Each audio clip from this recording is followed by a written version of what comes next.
engine with 3 camshafts and 2 crankshafts to fit 8 pistons into an engine originally designed as between a superior motor by turning it on its head, a 48-cylinder engine and an astonishing H16 engine.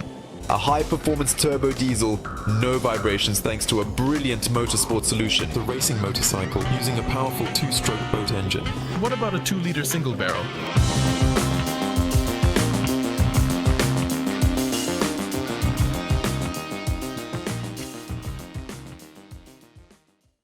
Dieter Hartmann Wertwain planned to create a compact 4-cylinder engine based on a single-cylinder design, using a single connecting rod. The system, as is the case with brilliant things, turned out to be simple and even thought-provoking. Why had no one thought of this before? So, Hartmann based their design on the mini-bike Honda Z50 Monkey. From its tiny 50 cubic centimeter single-cylinder 4-stroke engine with 2 horsepower, Dieter Hartmann Wertwain created a real inline 4. But how did he manage to attach 4 pistons to a single connecting rod? His patent for this technology will guide us. It shows that 4 single cylinders are mounted on a supporting base, which is secured in place at the cylinder through which the original connecting rod passes. The V-shaped support is mounted on the original connecting rod, on which 2 central pistons are installed. 2 side pistons on the other side move through an auxiliary kinematic mechanism consisting of 4 short connecting rods and 2 rocker arms secured between the cylinders. There is an opinion that this way the reciprocating mass is reduced, its stroke is decreased, the crankshaft is simplified, and this should have a positive effect. The engine should gain RPM faster, and friction losses should be reduced.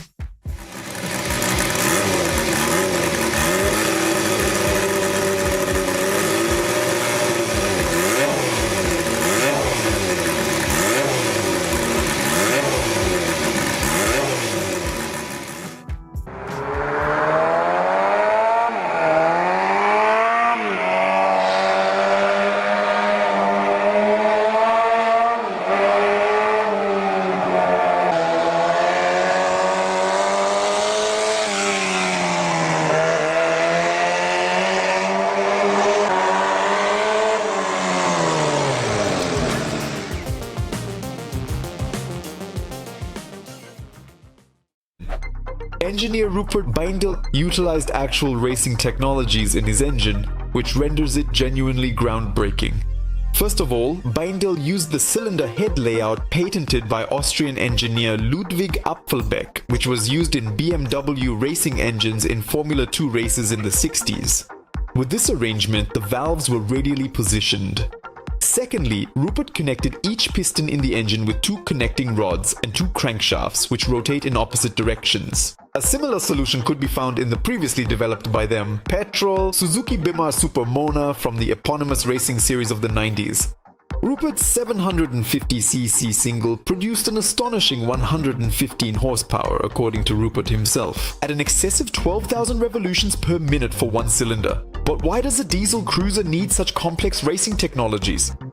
Radially arranged valves in hemispherical combustion chambers produced a more efficient fuel mixture swirl and had superior heat exchange compared to the classical valve arrangement. During the Apfelbeck, each intake valve cools the adjacent exhaust valve. With 2 crankshafts, Bindel eliminated engine vibrations, and 2 connecting rods relieved the piston from lateral loads, thereby making the diesel unit even more durable. The engine is simply made for active driving purposes. He comes alive at Garrett's faint whistle, which nonetheless is clearly audible over the diesel roar.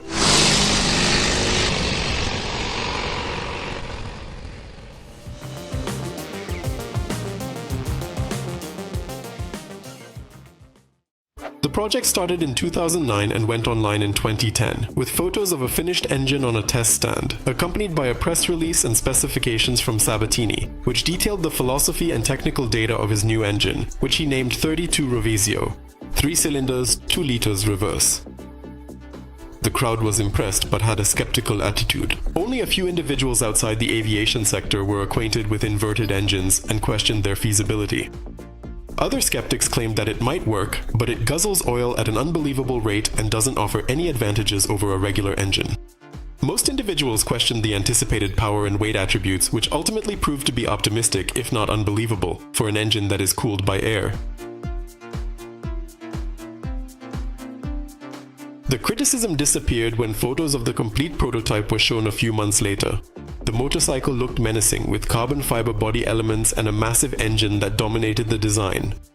So, having an upside-down engine makes sense in an airplane design, but why would you use it in a motorcycle? According to Sabatini, there are two reasons: functional and aesthetic. With the crankcase on top, he used the inherent rigidity of the crankcase and built a minimal frame around it, reducing the weight of the structure. He also wanted to radically shift the center of gravity. Contrary to popular belief, an extremely low center of gravity is not ideal, and today's thought boils down to mass centralization. Daniel thinks that all masses, including motorcyclists, should fit into a small circle. The smaller this circle, the better. An additional positive effect is that the cylinders located at the bottom are better cooled by the airflow. And secondly, aesthetics. Sabatini complained that the classic beauty of an open-air cooled engine has disappeared in favor of closed constructions with liquid cooling.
After 26 years and 4 crazy motorcycles under his belt, Andreas was not content to just sit at home with his hands folded, admiring his own achievements.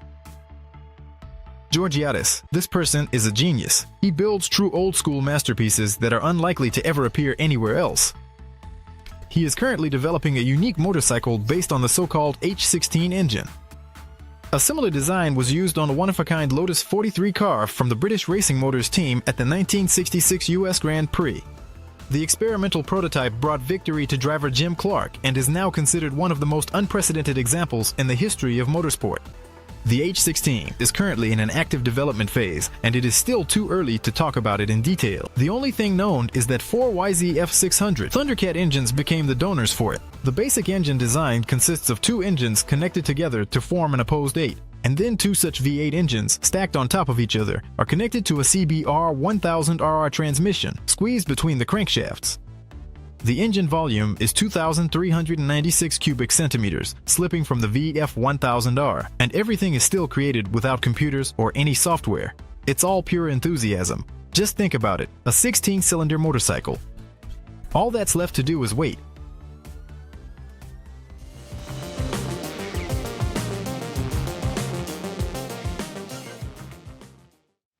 The motorcycle was named Tinker Toy in honor of the Boeing B-17 heavy bomber from World War II. The total volume of such a giant is an impressive 4,200 cubic centimeters. According to Simon Whitelock's estimates, his motorcycle is capable of reaching a maximum speed of about 200 kilometers per hour. The cylinders for the project were borrowed from the Kawasaki KH250, which was the most mass-produced of the legendary triples, so there shouldn't be any issues with spare parts and their cost. During the construction, Simon Whitelock accumulated a whole collection of KH250 engines, which he purchased throughout the United Kingdom. These engines were stripped of their gearboxes, ground down, and welded together.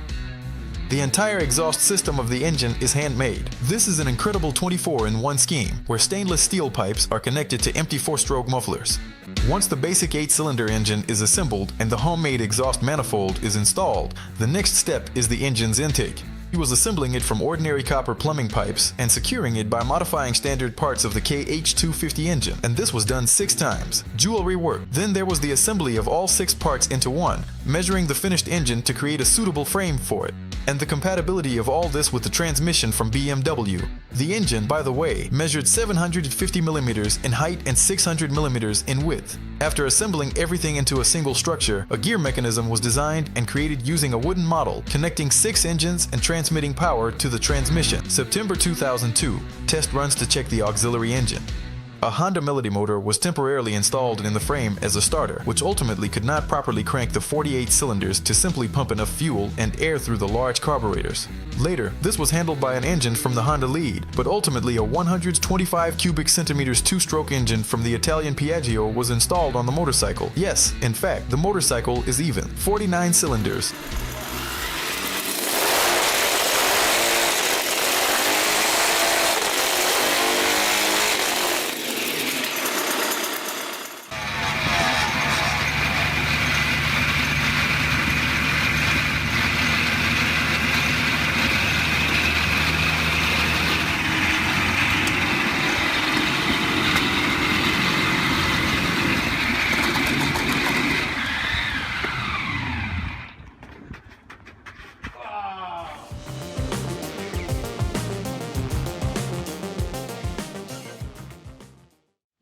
The basis is an inline 4-cylinder engine with longitudinal arrangement naturally with liquid cooling, but it is only formally inline. The PPE itself refers to it as Z-shaped, as the cylinders in this engine are arranged in a zigzag, or more simply, in a chess order.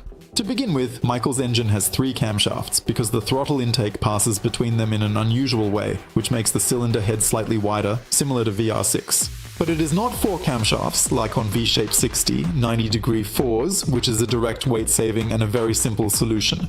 Timing belt drive gear, as well as the block, no longer looked solid but like 2 connected parallel twines. Michael asserted that this cylinder arrangement enhanced engine cooling. Moving down, we encounter a crankshaft divided in half. 2 of its halves rotate in opposite directions, thereby being the main feature, neutralizing the gyroscopic effect of the engine. The leading gear on the right crankshaft is smaller than on the left one because its power must pass through an intermediate shaft to change its direction before both crankshafts transmit torque to the gearbox. The 6-speed transmission is located directly under the engine and is an easily removable unit for quick gear ratio changes necessary for racing. It took about 10 minutes, not hours. He was equipped with the world's first slipping hydroelectric clutch. The element was controlled by electronics and activated by hydraulics. It was located directly in the airflow, providing improved cooling. The Z-shaped engine of the Sizo was compact, just 16.5 centimeters wide, enabling a larger motorcycle than competitors, yet free from gyroscopic forces, providing a unique advantage. From front, 2 small radiators installed, main third one located under seat, this one produced by well-known company Cosworth. The rear wheel was wider than the engine.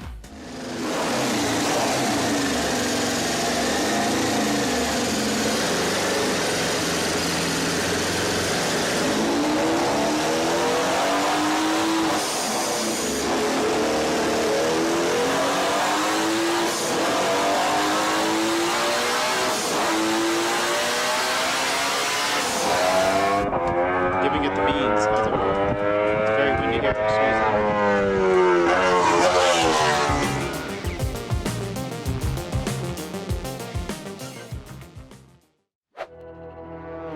Because the Konig initially lacked a transmission, Kim had to install one.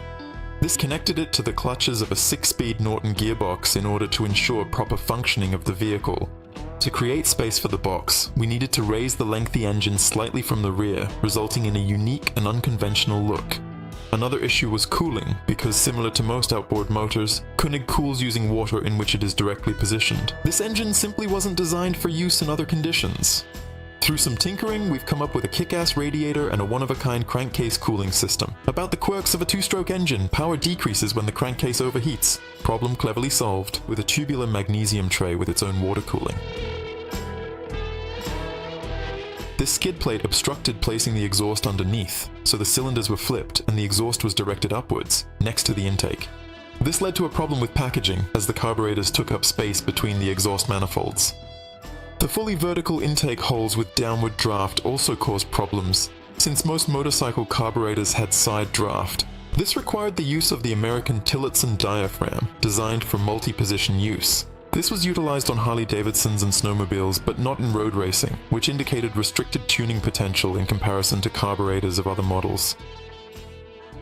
Despite the flaws in the already built prototypes, the Konig 500 turned out to be a cutting-edge machine. For that time, it was a kick-ass design, packed with a bunch of innovations that later became the gold standard for two-stroke racing engines. Swing valves are operated by a rotating disc that separates the carburetor from the crankcase opening. The crankshaft rotates the disc, opening and closing the holes and accurately determining the intake time. In Konig, a disc was used, moved by a toothed belt, rotating 90 degrees on the right side of the engine, above the crankcase.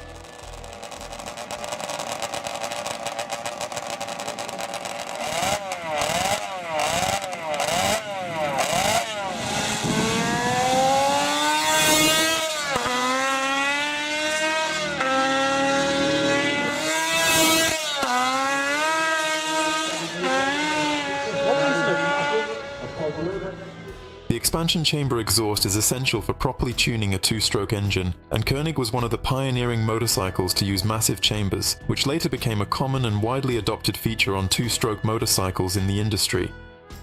The objective is to redirect the exhaust gas pulses back, as the intake and exhaust ports on a two-stroke engine are open simultaneously, allowing cross-flow and resulting in inevitable fuel mixture leakage into the exhaust system.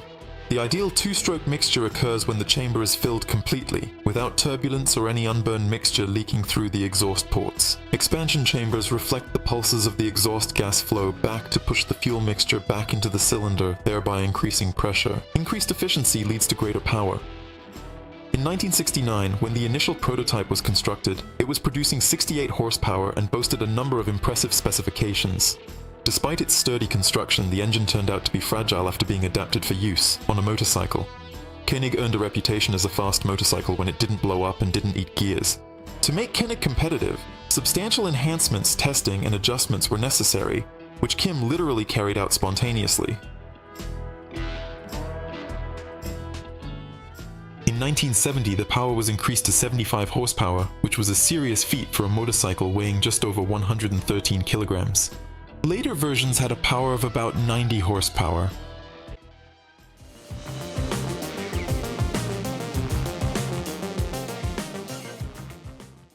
As of today, the NSU Bison 2000 holds the record for the biggest single-cylinder engine in the world. Incredibly monstrous aviation cylinder, increasing its displacement to a mind-boggling 2,000 cubic centimeters. Just one piston weighed over 3 kilograms, which made Fritz Seek, the craftsman from Mali, who reduced the weight of this part to 1.5 kilograms, specifically 1650 grams, with a diameter of 146 millimeters. Also, the carter had to be increased by 6 centimeters in width to match the cylinder diameter. However, the magnitude of this bike doesn't stop there, as the stainless steel exhaust pipe possesses a diameter of 75 millimeters and is without a muffler. In connection with this, the sound of this motorcycle was also mind-blowing, so just listen to this, you know.